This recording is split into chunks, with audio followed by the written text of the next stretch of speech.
kiba kibi okukaka omukwano golita kwagala tenolemerako. Nze ndi mukozi simanyi kwogera, nze ndi mukozi wa bikolwa. Omuyimbi King Saha abadde atukakasa freestyle ye munnange eside eno kiba kibi okwagala omuntu ng'ate takwagala ate gwe nolemerako. Munnange eside eno abadde akakasa freestyle eno ebadde ekuta akati wali ku mukutu munnange ate ogwa TikTok, ate nga Palaso naye wuuno abadde akakasa freestyle.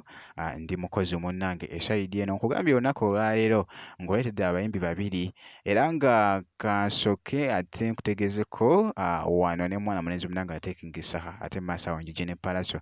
Kakati nno bwe twogera ku bayimbi munnange ate abakyasinze okubeera abakabi oba munnange ate ab'enjawulo mu freestyles zaabwe nga zo mpitirivu nga tosobola nazimalayo ku mukutu kugambye ogwa TikTok zitambwira ddala. Kakati nno King Saha naye ali omu ku abo eside eno nkugambye freestyle eno ebadde twedinze. Jjukira nti nno nga bwe nakusuubiza nti nebitwedinga munnange mbijjayo ate naawe nosobola okubirabako ko wano ku Jamina TV bannange freestyle yiyo gy'abadde ayimba mwana mulenzi munnange ate King Saha. Kiba kibi okukaka omukwano golita kwagala tenolemerako. Newoloka omuntu oyo akwagale nga mu mutima gwe sibyaliko era tebikola. Akaseera ke mbadde nnono nkubye mulage nti nomwagala naye ndaba tamuka balugera balutuusa. Nanana kamuleke agende kansigale kaninde sijja kukaka mukwano mitade kankuleke. Bwe kityo nno munnange era nga bw'owulidde ku freestyle eyo ebadde ekuta akati wali ku mukutu munnange ate ogwa TikTok era nga bwe nti bwe mukyekinzeko olunaku olwaleero munnange ate omuyimbi King Saha. Kakati abo kankuggyeko ate nkutegeezeko nti no Palaso naye munnange avuddeyo n'atuwamuko wano freestyle. Naye nno akatambi kano yabadde behind the scene ebyabadde emabega munnange wali okuva mu press conference eya Sanyu Festival. Kakati era ku side emu munnange wali naddira freestyle ye gye yabadde yayimbye eddoboozi lino n'alituuza munnange ate mu katambi kano era nga kansooke nkakuweeko munnange osooke owulire munnange ate engeri mwana mulenzi ono Palaso engeri gye yabadde ayimbamu freestyle eno. Nze ndi mukozi simanyi kwogera, nze ndi mukozi wa bikolwa.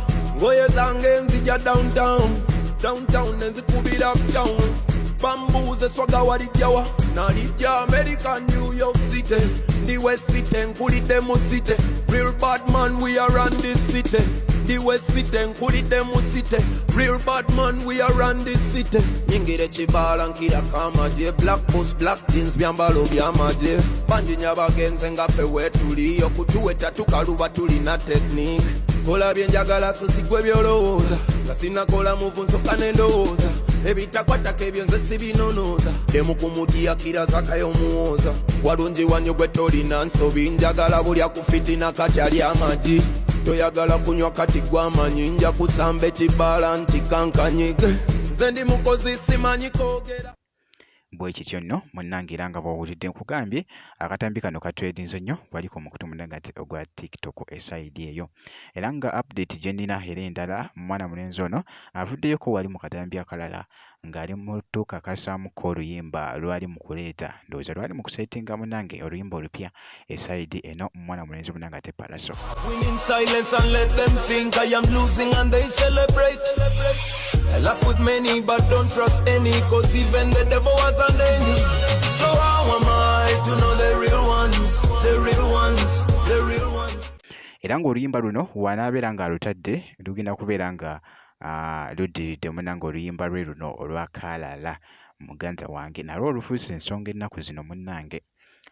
Mwana mulenzi ono munnange Palaso ennaku zino munnange ate atuyiwamuko wali zituni ate ezokya mwana mulenzi ono munnange ate Palaso.